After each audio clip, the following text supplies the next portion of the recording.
Olá, meus irmãos e irmãs de Ideal Espírita, vocês amigos e amigas que nos acompanham aqui na página Estação da Luz Espírita, muitíssimo obrigado mesmo pela sua companhia. A nossa página Estação da Luz Espírita não tem fins lucrativos, o objetivo é a divulgação da doutrina espírita. E é por isso que nós reunimos aqui esta sede de matérias espíritas para que possa atender às suas necessidades, estudo, lazer, pesquisa. Você encontra aqui na nossa página Estação da Luz Espírita os livros da codificação, obras suplementares, entrevistas, palestras e os programas da Web Rádio Estação da Luz de Natal e Web Rádio Cristo Consolador de São Paulo. Ou seja, um acervo que atenda às suas necessidades, sem fins lucrativos. O objetivo é a divulgação da doutrina espírita. E agora eu convido você para nos acompanhar na reprodução de mais esse trabalho imperdível. Muito obrigado mesmo pela sua companhia e vamos juntos!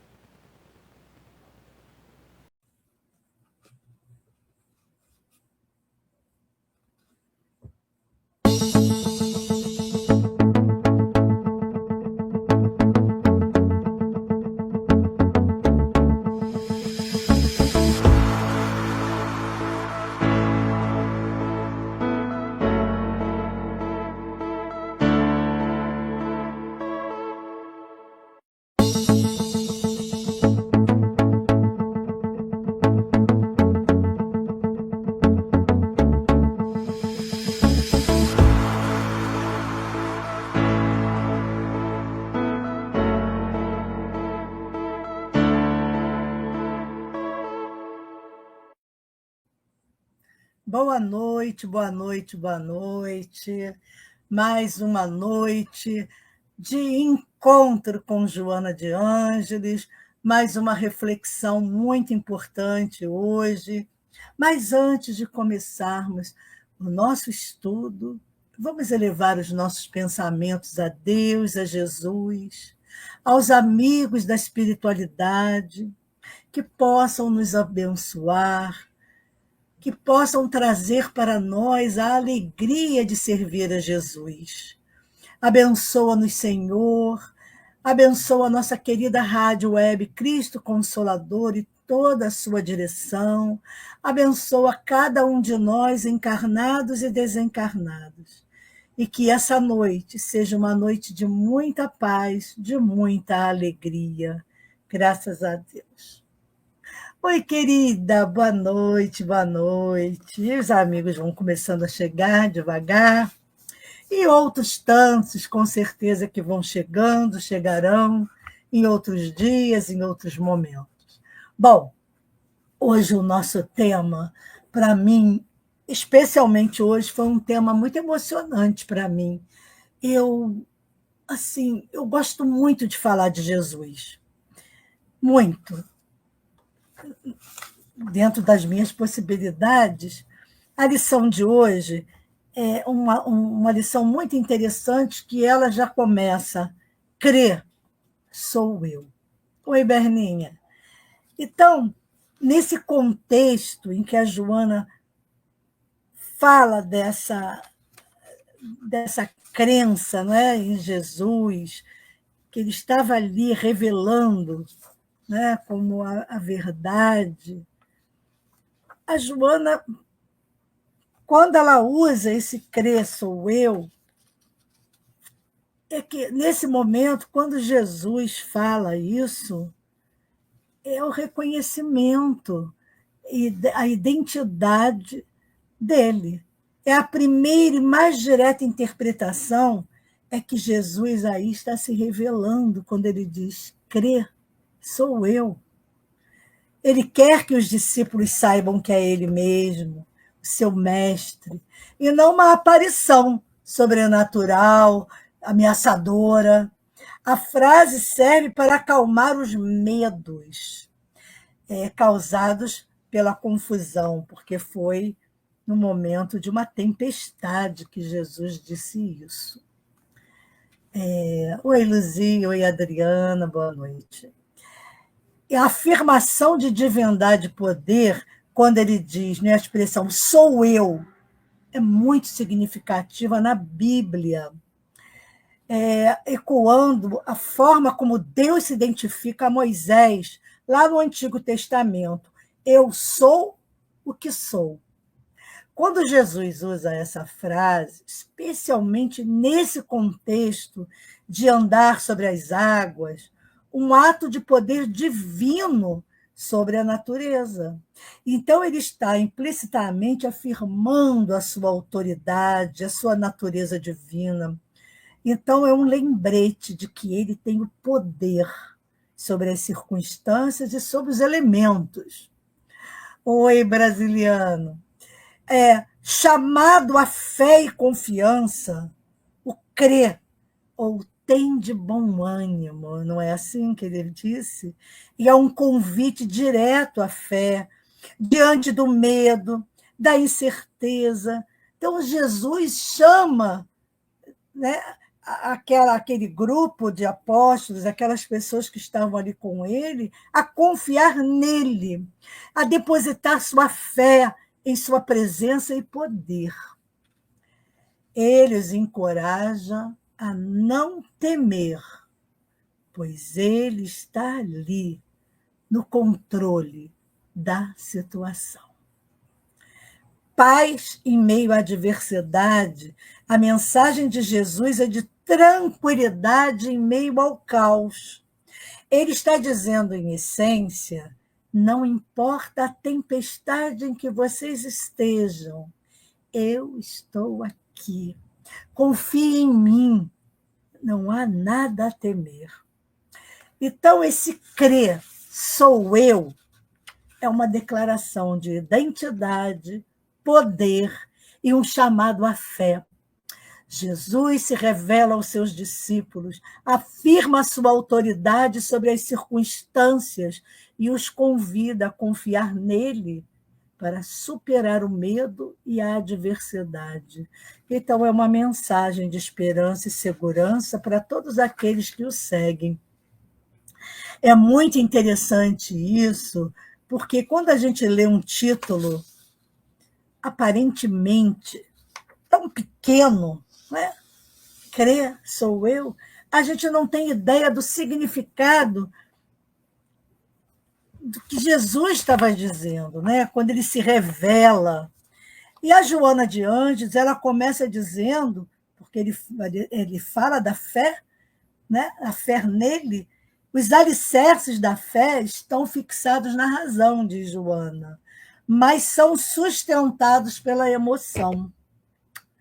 Então, ela enfatiza aqui que a fé não é apenas uma crença desprovida de lógica, mas é uma verdade que harmoniza a mente e o coração.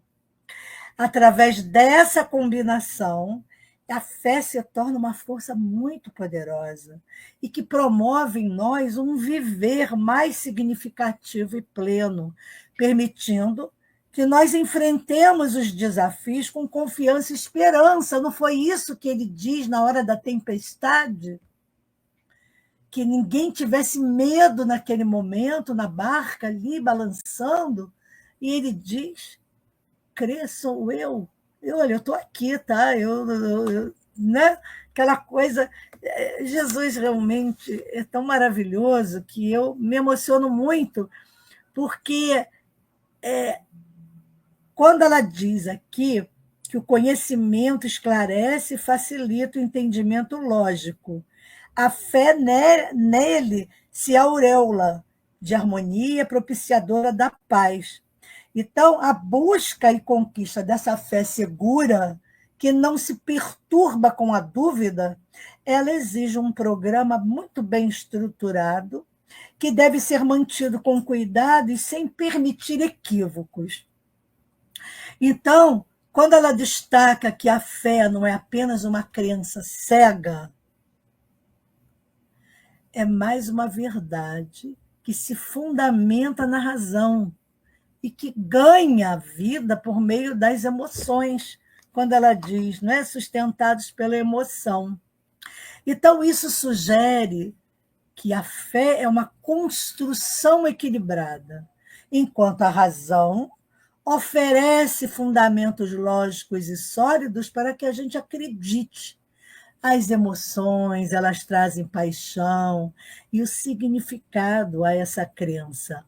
A fé, portanto, ela se torna, vejam bem, uma experiência completa, onde a mente e o coração se unem para uma vida mais plena e significativa. Eu, assim, eu nunca tinha pensado na fé, porque a gente quando lê no Evangelho, né, a coragem da fé, falando sobre a fé, para mim já estava resumido toda essa questão da fé, né? Mas quando a Joana me traz, né, nos traz essa frase, crer sou eu, não é só isso, é muito maior e mais profundo. Depois ela diz que a fé natural é uma disposição normal para se aceitar o fato sem exame detalhado, sem dúvidas frequentes. Agora, no entanto, a fé racional já é uma disposição elaborada, mediante os fatos que lhe facultam a existência. Então, ela vai se aprofundando nessa ideia de que a fé deve ser alimentada por uma base racional. E nesse argumento, que a razão nos ajuda a entender e a questionar, estão relacionadas. Porque, enquanto as emoções dão vida e significado a essas convicções, a Joana também vai discutindo como essa combinação pode ajudar as pessoas a superar diversidades, cultivando uma atitude de esperança e confiança. Além disso, ela sugere que uma fé forte pode levar a um desenvolvimento pessoal mais completo e um maior equilíbrio emocional, ressaltando a importância de integrar mente e coração na prática espiritual. Então, não fica apenas uma fé pela fé, acreditar por acreditar.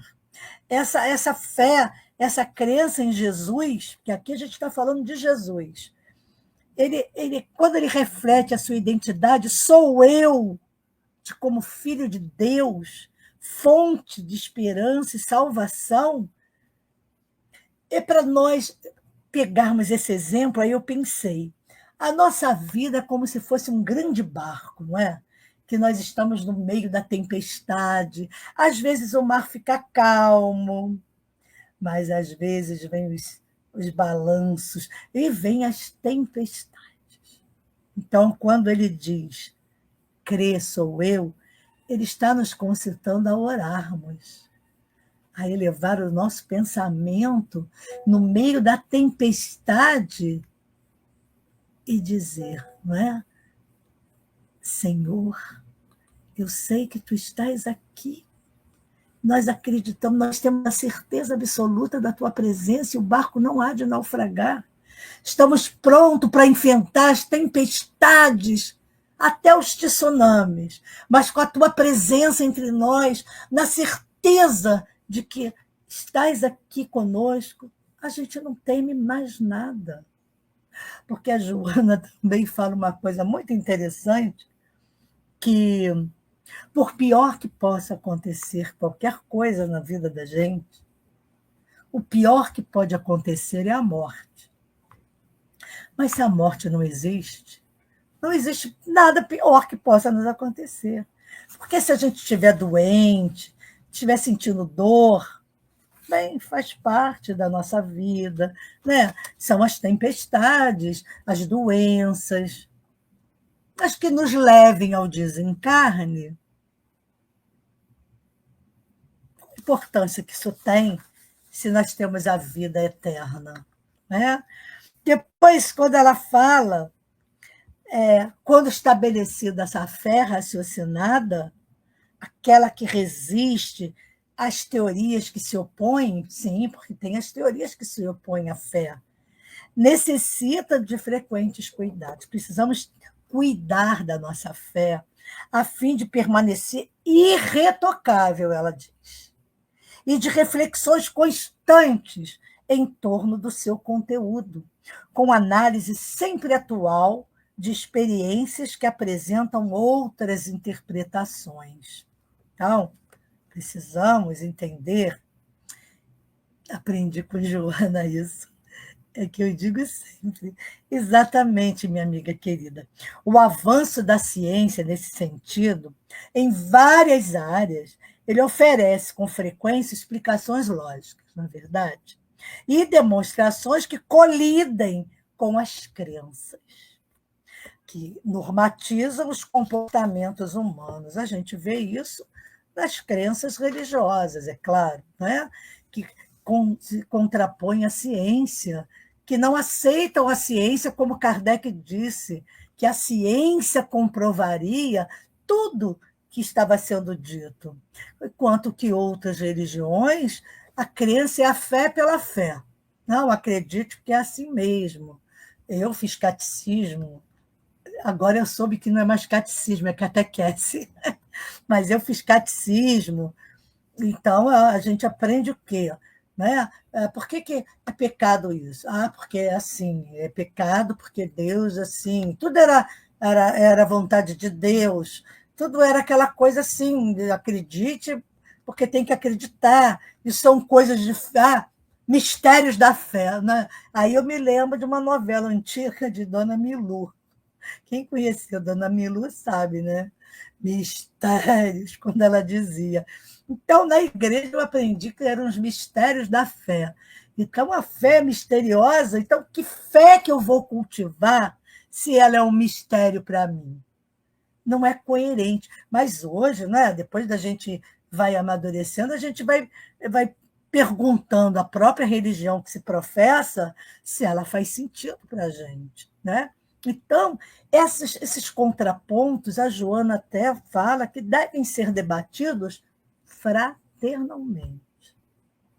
Diferente do ódio que a gente vê por aí, né? De modo que possam confirmar os credos existentes ou abram novas perspectivas para a aceitação disso.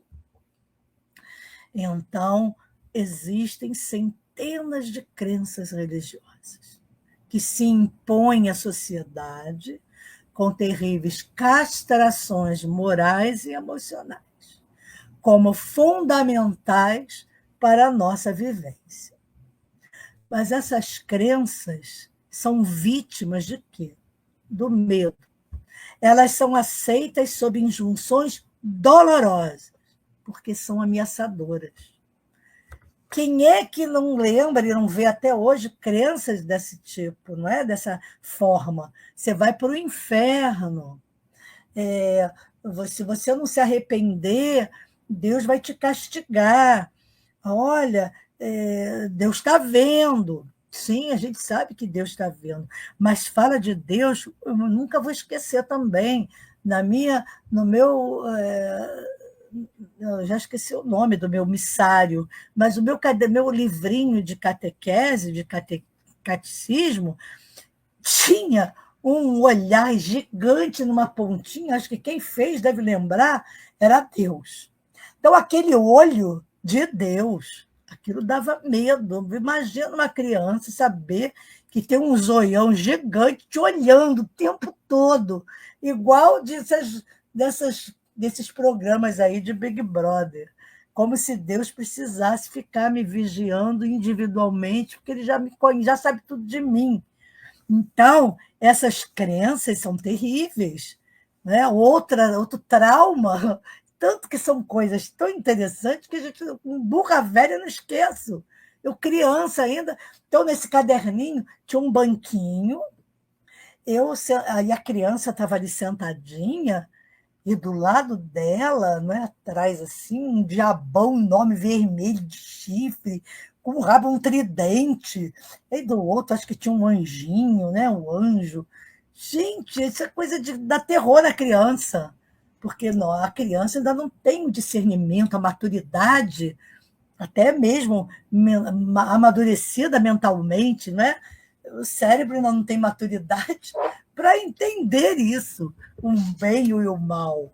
Isso vai sendo construído também. Então, esses crentes, né, essas pessoas que deixam-se levar por uma fé temerosa, destituída de resistências morais, que nós, né, nós temos, nós somos ainda muito frágeis, e de valores espirituais, que não nos permite divergir dos mais fortes absurdos. Aí todos dormimos, ninguém, a morte é assim, nós dormimos. E vamos acordar no dia do juízo final. E como é que é isso? Eu vou ser enterrada, e se eu for cremada, como é que eu vou ressuscitar? Como as moléculas, né, vão se refazer? E aí a gente lembra de filme de quê? De zumbi? Porque se for enterrado, vai sair do túmulo. Você está ressuscitando ali para Deus vir julgar. Jesus vai voltar e vai nos julgar ressuscitados. Então, essas discrepâncias que nós aprendemos, aí trata-se da tradicional fé cega. Olha, é isso, hein? Quando você ressuscitar dos mortos, você vai ver. E que parte da sociedade ainda aceita isso, violentando a razão e a presença dos fatos que revelam diferentes significados. Está aí a ciência. Né? Aí a gente não entende como pessoas até formadas na área da saúde, médicos, biólogos, pessoas que conhecem o que é a decomposição molecular, seguirem, às vezes, essas seitas, essas crenças, essas religiões, nem sei que nome que dá, para uma religião que fala isso. E a pessoa acreditar, a pessoa não poder nem divergir, dizendo, ou o pastor, ou o padre, sei lá quem, olha, mas olha, a ciência não comprova isso, como é que vai ser assim? Mistérios de Deus. Aí é só Deus que vai poder ressuscitar aquele morto que está ali. Como ela diz aqui, mesmo na área acadêmica. Periodicamente, conceitos e diretrizes que bem definiam fatos são abandonados ante novos resultados das experiências e descobertas valiosas de desconhecidos mecanismos que os explicam. Mas Kardec dizia que os fenômenos se comprovariam por eles mesmos. Mas o que tem me trazido uma felicidade imensa são grupos médicos. Eu estou inserida em alguns grupos que são da área da saúde, que estudam cientificamente medicina, saúde e espiritualidade. Um espetáculo, uma coisa maravilhosa, com livros, com comprovação científica que existe espírito, que existe outro lado da vida, cardiologistas fazendo trabalhos magníficos em relação à espiritualidade. E isso nos deixa, assim, com mais fé ainda, vendo que como Deus vai tocando os corações da ciência, né, dos cientistas, para trazer tudo isso para todos nós, para nos tirar dessa ignorância. Então, o que seria esse combustível, não é, para a manutenção da segurança da fé raciocinada? A Joana fala que é a oração. A oração é um poderoso combustível para a manutenção dessa fé raciocinada, uma fé segura, porque a oração ela vai facultar a aquisição de energia que flui da divindade e reabastece os sentimentos. Então, quando a Joana fala que ela sugere que, nesses momentos de dúvida, que a gente possa refletir racionalmente sobre as razões para acreditar, porque isso vai trazer clareza para nós. Nós precisamos, sim, duvidar, temos que realmente questionar. Não tem pecado questionar, até porque aprendemos na codificação que é melhor recusar 10 verdades que aceitar uma mentira.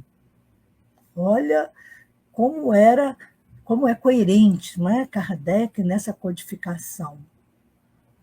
E que os espíritos de luz, espíritos amigos, não se importam nem se ofendem se nós os questionarmos. Então, por exemplo, sempre brinco, se me aparece doutor Bezerra de Menezes aqui, primeiro que eu vou questionar que doutor Bezerra de Menezes tem mais o que fazer se nós não estivéssemos em algum trabalho muito profundo. Então, ele não se materializaria aqui. Então, eu posso questionar. Com certeza, o espírito vai ficar zangado. Como ousas me questionar, que eu sou o doutor Bezerra? Aí a gente ora e, meu filho, vai baixar no outro terreiro, que não tem nada a ver aqui. Porque aí a gente vai se sentir realmente fortificada na nossa fé que os espíritos de luz, se for doutor Bezerra, ele vai dizer, sou eu, minha filha. Vai falar com carinho, com amor, entendo a sua dúvida, mas olha, é que eu tenho uma tarefa, eu preciso que você anote aí um recado para a humanidade. Entendeu? Mas, fora isso, fora de um trabalho, a gente tem, sim, o contato de doutor Bezerra através das nossas orações, das nossas súplicas. Quando a gente vai lá no Tupiara fazer a cirurgia espiritual, que ela é comandada, lá todo aquele trabalho por doutor Bezerra, com certeza, quando estamos fazendo em casa a cirurgia, os curativos, além do médico espiritual, a gente também chamar para o doutor Bezerra. Claro que nós podemos sentir, ter a presença dele, não é, perto de nós, o toque, o carinho dele. Com certeza, a sua falange querida, desses médicos queridos. Então, sim, aí eu creio, com certeza, que eu sei que o doutor Bezerra está me ouvindo, está ouvindo todos aqueles que acreditam realmente no trabalho de cura espiritual. Agora, quando ela diz que, diante dos magníficos fenômenos da mediunidade, a nossa análise propicia detalhes e facetas não percebidas à primeira vista, que reafirmam a crença ou abrem novos caminhos para a compreensão da existência física e da vida nas suas exuberantes manifestações. É aí que entram, sim, não é? Os novos horizontes, dos nossos questionamentos, não é? Mediunidade todo mundo tem, todos nós somos médiuns, de uma forma ou de outra, estáticos ou médiuns dinâmicos. O estático é aquele que não sente as manifestações como aquele que é dinâmico sente. É diferente. Isso é uma explicação até que eu gostei muito de Herculano Pires. Então, se eu tenho mediunidade e percebo, eu sinto os fenômenos, então eu tenho que ter todo cuidado para avaliar esses fenômenos, sim. Por isso o estudo. Por isso estudar Kardec, o livro dos médiuns, principalmente. Por isso estar nos grupos de estudo, o livro dos espíritos, o Evangelho, porque eles nos dão condições para que a gente possa avaliar as mensagens que são trazidas do mais além. E podemos receber mensagens de todos os tipos de espíritos, vai depender das nossas vibrações e com quem nós estamos, não é? Nos dirigindo, a quem nós estamos nos dirigindo, o que estamos pedindo, porque a nossa antena está ligada e ela vai ressoar. Pode captar, sim, o espírito aí brincalhão, zombeteiro, quando não for um fascinador, né? Que vai alimentar a vaidade do médium, que acha que está tendo orientação direta de Jesus, direta de Maria, né? E ninguém quer comunicação com o espírito anônimo. Todo mundo só quer comunicação com espíritos de alto alto nível espiritual. Aí tem o Francisco de Assis, que está me inspirando, que veio me dar um recado, é Fabiano de Cristo. Ninguém quer menos do que isso. Então, não que os nossos mentores sejam menos, não. O meu mentor eu conheço. Eu conheço muito bem, aprendi a conhecer muito bem o que ele fala para mim. E ele não passa pano. Então, com esse, minha filha, eu já sei que eu não posso tentar nem me engraçar, porque ele não passa pano. Então, ele realmente ele me puxa as orelhas de verdade, puxa as duas de uma vez. Então, esse eu já conheço. Então, o que não for do meu mentor espiritual, aí eu ponho dúvidas, sim, porque não conheço, quero que se apresente, entendeu? CPF, identidade, não é qualquer um que vem falar para mim qualquer coisa. Porque eu não preciso disso, ninguém precisa, sabe por quê? Nós temos os livros. Temos uma Joana de Ângeles, um Manuel Filomeno de Miranda, um André Luiz, temos a codificação. Olha quantos livros, nós temos Emmanuel. Então, quantos livros e quantos espíritos maravilhosos nós temos para nos guiar. Senão, esses espíritos não precisariam vir nos ajudar. A gente ficava aqui recebendo mensagem, sei lá de quem, e seria uma bagunça. Nem existiria o espiritismo, então, porque quem deu esse nome foi Kardec. Então, a gente não tem noção de quem é Kardec, a sua grandeza, né? A gratidão que nós precisamos ter com esse homem maravilhoso, um Leon Denis, um filósofo da espiritualidade. Gente, é muita gente. Então, a gente não tem que ter medo e nem temos que ficar dando confiança para qualquer recado. Eu sou muito rigorosa nisso, sou até muito chata, as pessoas acham que eu duvido. Eu duvido mesmo, eu duvido de tudo que não me cheire de doutrina espírita. Não pode ter nada que divirja. Por quê? Porque eu sou espírita. Eu me guio pela codificação. Então, outros livros que não estejam dentro da codificação, Bezerra de Menezes, nosso querido paizinho, como ele chama, Bezerra de Menezes, ele fala sobre isso. A gente tem esse cuidado. Então, a gente precisa realmente entender a doutrina espírita. Por isso, nós não entendemos Jesus. Por isso, a nossa dificuldade com a mensagem do Cristo. Porque a fé religiosa, ela sempre está sujeita a revitalizações, confirmações, programas renovadores para a conquista das doutrinas parafísicas e mais cuidadosa identificação do cérebro e das complexas finalidades. Então, vejam bem que a fé religiosa, a Joana diz que está sujeita a revitalizações, confirmações, programas renovadores. Então, é preciso que a gente una, né, a fé, a religiosidade à ciência.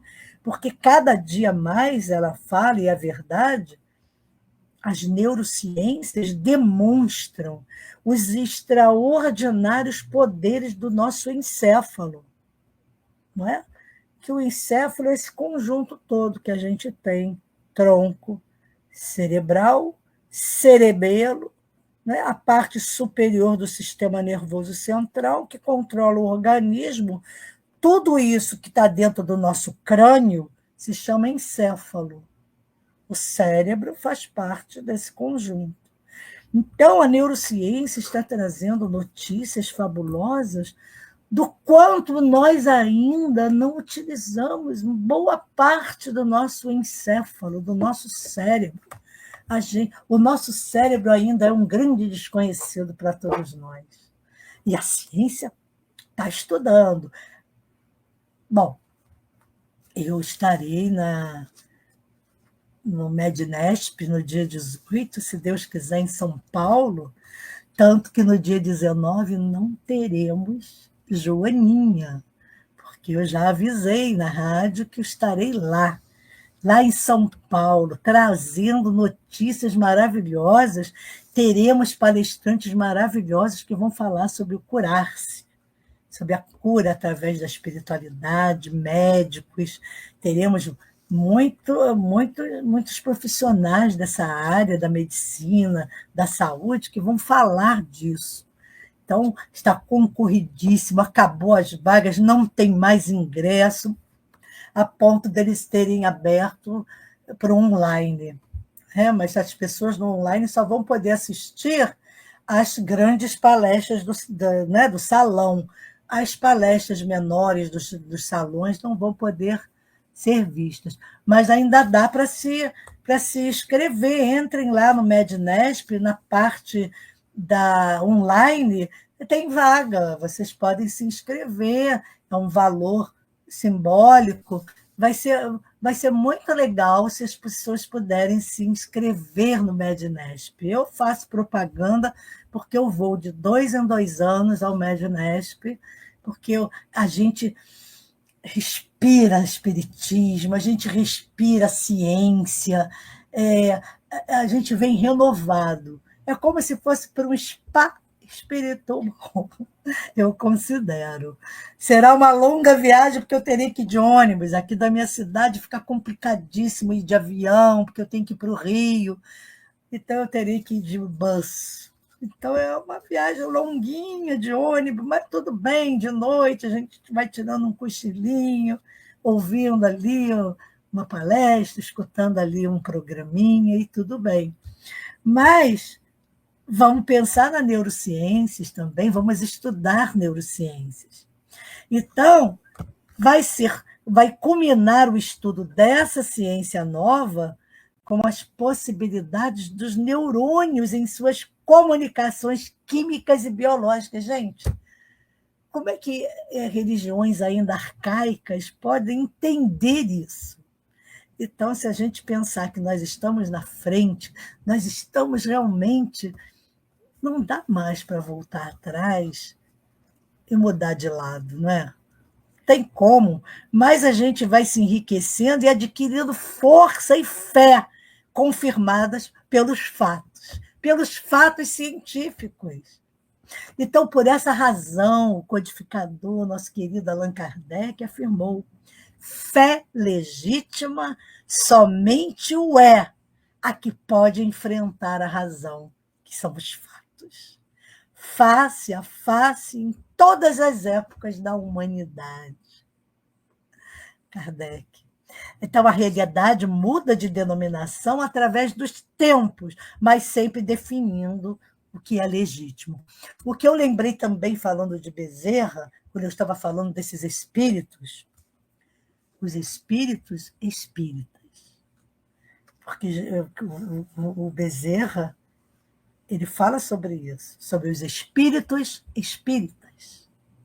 Joana é um espírito espírita, Bezerra, Manuel Filomeno, André Luiz.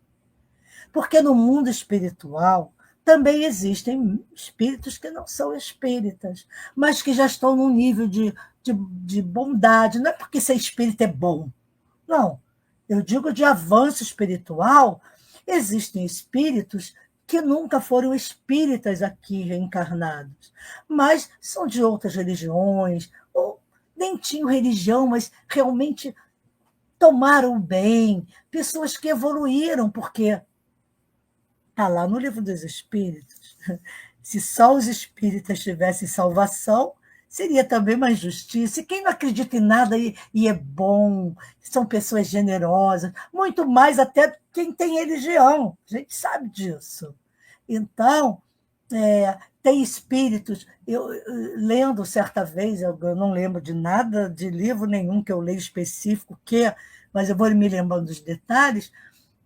Eu acho que foi até num de Manuel Filomeno, um dos mais novos,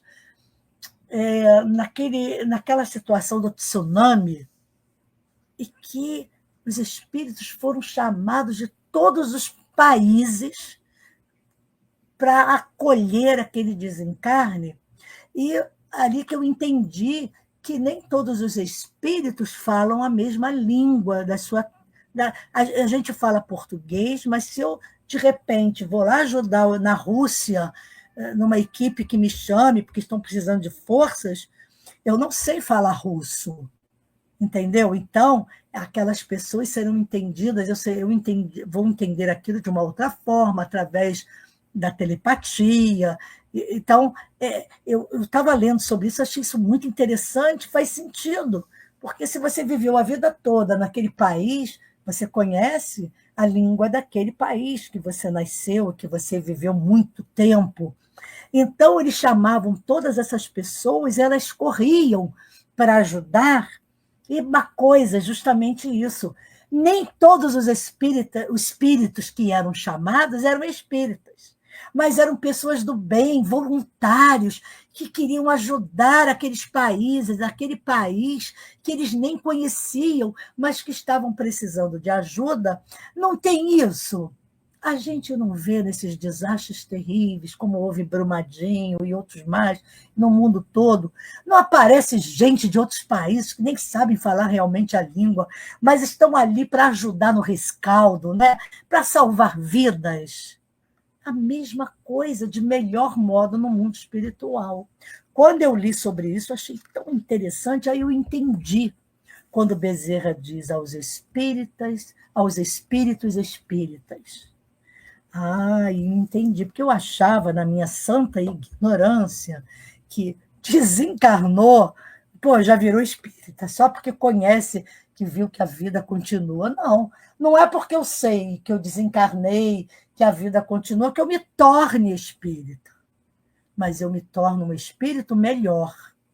Eu vou estudar com aquele grupo de espíritos que vão me ajudar a entender todos esses fenômenos que o espírita já sabe. Agora, tem outras religiões, a gente sabe, que conhecem a vida além da morte, né? As religiões, por exemplo, na Índia, né? Essas religiões orientalistas, então, orientais, e que têm religiões que falam de reencarnação, de karma. Claro que o desencarne de um espírito assim, se ele for mais evoluído, ele vai ter as mesmas confusões que a gente tem, mesmo sendo espírita, mas vão compreender imediatamente, depois de orientados, por outro grupo de espíritos orientais. Não somos nós, os brasileiros, ou os espíritas que vão. Pode ser, mas não, mas para a gente conversar com uma pessoa que dizem que é oriental e que desencarna e vai para a colônia dela, serão também espíritos orientais, como os católicos. Eu acho que está até num livro de Manuel Filomeno, a gente até estudou. Bernadette e Luzia se lembram daquele Sexo e Obsessão, que na colônia, que Eurípides Barçanufo, a Colônia Esperança, que Eurípides é o diretor, não é? Tem a ala várias alas, tem a ala dos católicos, tem a área de várias religiões, e esses espíritos católicos que desencarnam, quem vem recebê-los quando eles acordam é uma freira, um padre, um espírito da mesma religião, da mesma. Senão a pessoa morre de novo. Cai dura, você, onde é que eu estou? No inferno? Entendeu? Então, tudo é muito delicado, tudo é muito organizado no plano espiritual. Não é assim, morri, virei espírita. Não, infelizmente não é assim. E eu entendi isso lendo Manuel Filomeno de Miranda. Então, a Joana, ela, quando fala dessa crença em Deus, né, ela diz: crê em Deus sem qualquer disfarce. Crê em Deus sem rebuços ou quaisquer dúvidas. Mais de uma vez, Jesus foi enfático em relação às dúvidas habituais. Crê, sou eu. Eu acho que eu ia desmaiar. Lindo. Esperava-se o Messias. Desejava-se que viesse. E duvidavam dele quando ele se revela. Entende? A nossa incoerência, a incoerência humana, é mesmo aquela dúvida, não é? Igual São Tomé, que vê para crer. Um mau hábito, esse de acreditar através do outro também, e não realizar a nossa própria conquista, analisando aquilo que se vê, aquilo em que se informa, né, que se informa a crer. A gente não tem que ser, o outro disse a gente acreditar. Tem que ter cuidado com fake news também, de espiritualidade. Não, eu vou analisar isso. Aonde que está dentro de Kardec? Ah, porque eu faço isso. Faço isso, a pessoa que vem para mim dizer, as pessoas me conhecem, algum curso que a gente dá de Joana, que vem falar para mim alguma coisa. Ah, eu ouvi falar. Kátia, aonde você ouviu? Foi em que livro que você leu? Qual foi o capítulo? Ah, eu não sei. Bom, eu não sei isso que você está me dizendo, eu nunca ouvi dentro da doutrina espírita. Então, eu só posso te dizer que eu não sei. Ou então, se eu sei, eu digo, não, não é isso. A doutrina espírita nos explica isso, Kardec fala isso, isso. Então, eu sou chata, porque eu faço a pessoa dizer de onde ela trouxe a informação. Gente, existe quem tem aí, que já fez TCC, aí, dissertação, mestrado, doutorado, existe uma forma de você escrever na sua dissertação sem referência bibliográfica? Não. Não se aceita uma frase sem fazer o pé, né, o pezinho lá, que isso eu não sei fazer, mas colocar as referências dizendo da onde tirou. E se foi da internet, colocar o endereço da internet. Aonde que viu? Não existe possibilidade de se trazer uma informação científica sem dados bibliográficos, sem referência. Se eu estiver errada aí, Berninha, Luzia, que é professora, Catinha também, que me fale. Se eu estiver errada, mas não é possível se escrever nada sem referência bibliográfica. Aí a Joana coloca referências do que ela está dizendo, se é de um texto bíblico, de um autor que seja um filósofo. Então, a gente precisa, né, aprender a examinar as nossas convicções religiosas, a fim de que as nossas ações fiquem firmes e bem definidas. Faz sentido, gente?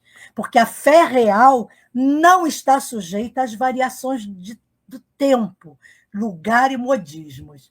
Ah, estava na moda falar de reencarnação, agora não se usa mais isso, não.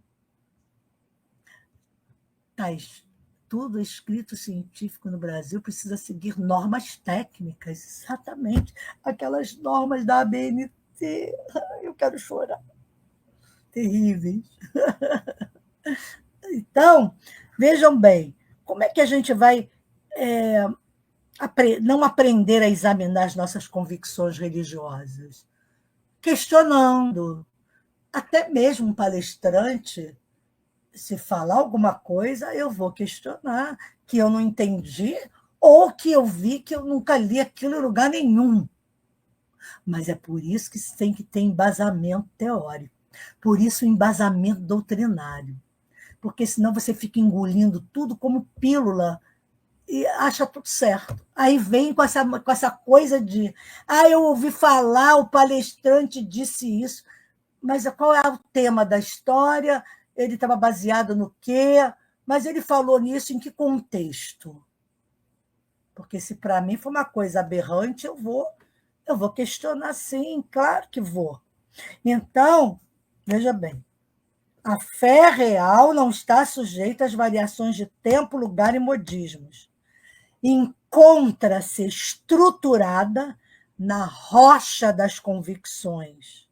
Não se amolenta, ela não se entibia quando em confronto com as questões sofistas ou não dos períodos culturais da sociedade. Não é? Ela não perde a força, que é entibiar-se, e nem com as questões dos sofismas. Enfrenta-os com naturalidade e, se necessário, adapta as novas informações ou adere às suas propostas, somando valores, se elas forem corretas, claro. Agora, não se faz necessário negar-se, mas comparar as novas informações com as bases em que se firmam. Em que bases estão firmadas essas novas informações? Como é que é isso? Então, no momento de desafios e lutas, no processo da evolução, o indivíduo ele tem o dever de ser firme em suas decisões, aplicando a energia das suas convicções, que são a base do seu existir. Ruge a tempestade, e a fé permanece na certeza da harmonia que virá, embora tudo demonstre o contrário, não é? Tudo parece que o barco vai virar, mas ele não vira, ele fica naquele tormento. Dramas e atentados desestruturam os nossos planos? Sim, muitas vezes. Aí a Joana diz, sabe o quê? Levanta os joelhos desconjuntados, me lembrei dos meus, e avança. A fé não é conquista somente para as horas gratas e felizes, não. Aí a gente lembra de Jesus. Crer sou eu. Mas a fé também para os momentos de dificuldades e crescimento. Foi a prova viva na hora da dificuldade dos discípulos. O indivíduo, portador de fé no futuro, ele constrói o amanhã feliz. Enquanto que o incerto, né, o dúbio, desfaz as alegrias do presente. O ato de crer é uma forma de conviver. Ninguém, a Joana está falando ninguém, hein? Eu afirmo as coisas quando ela diz que é ninguém ou tudo. Então, ninguém pode viver de maneira produtiva se não possui uma fé na grandeza da vida, nas manifestações da natureza, na grandeza do universo, e não se deslumbra com a vida em si mesma, genial, pelas manifestações que se reveste. Viver inconsciente da realidade é uma forma inconsistente de fé. Viver é uma experiência de fé. Então, o que nós podemos falar, para encerrar daqui a pouco, já, a prática que nós podemos treinar a fé, né? Através da autorreflexão, onde a gente deve questionar, analisar as nossas próprias opiniões, buscando entender as origens e os fundamentos. Um outro exercício importantíssimo é a meditação e a visualização, que a fé é a ação, é a prática, exatamente. Então, as visualizações que ajudam a cultivar as emoções positivas e centralizar a mente. A prática, além disso, da gratidão e do amor ao próximo também é recomendada, pois essas emoções fortalecem a fé e trazem um sentido mais profundo à nossa vida. Uma coisa também muito interessante que eu estava pesquisando dentro da ciência espírita, manter um diário espiritual. Pode ser uma ferramenta muito útil para registrar reflexões, progressos sobre a nossa jornada de fé. Eu achei tão legal que eu vou pensar realmente em fazer esse diário, né, todos os dias escrever, registrar as nossas reflexões, os progressos, anotar assim, por que falhou isso aqui? Isso é a minha fé que não está, ainda não é essa fé que eu digo, tenho. Então, a meditação, ela vai ajudar, sim, nesse processo, ela promove a calma, não é? A meditação promove a calma, a serenidade. Ela permite que a gente se conecte muito mais profundamente com a gente mesmo, com a nossa espiritualidade. E a meditação também vai facilitar a nossa concentração e o foco, ajudando a esclarecer pensamentos, a fortalecer as convicções. E através dessa prática regular, eu sempre falo, comecemos o dia com o devocional. Deus tem que estar em primeiro lugar quando a gente acorda. Então, essa prática regular, os indivíduos podem cultivar emoções positivas, como a compaixão, de novo, a gratidão, que são essenciais para uma vida de fé. E a meditação, por final, ela pode ser um momento de reflexão sobre opiniões, valores, reforçando assim a nossa conexão entre razão e emoção, viu, Catinha? Então, para finalizar, no último parágrafo que a Joana fala, ela diz o seguinte: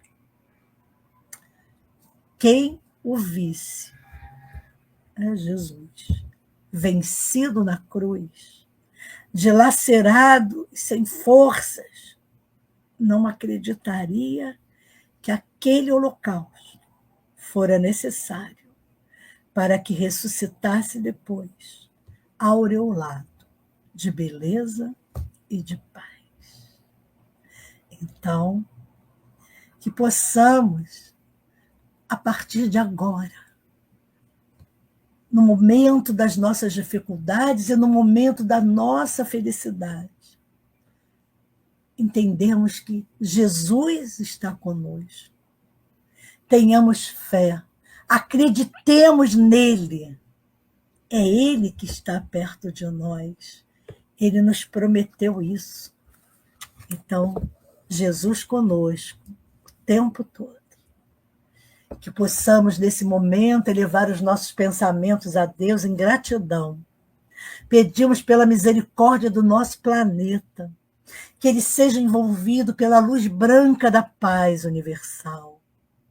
Que o nosso planeta, que é a nossa casa divina, possa ser imantada nesse momento pela fé, pela crença em Jesus, porque ele está aqui, é ele mesmo. Boa noite a todos, que possamos ter um final de semana de muita paz. Muito obrigada pela paciência, pela presença amiga, e deixem o like aí no nosso tema, e, por favor, falem com as pessoas, façam aquele trabalhinho de formiguinha divulgando o trabalho da nossa rádio querida. Um beijo no coração, fiquem com Deus.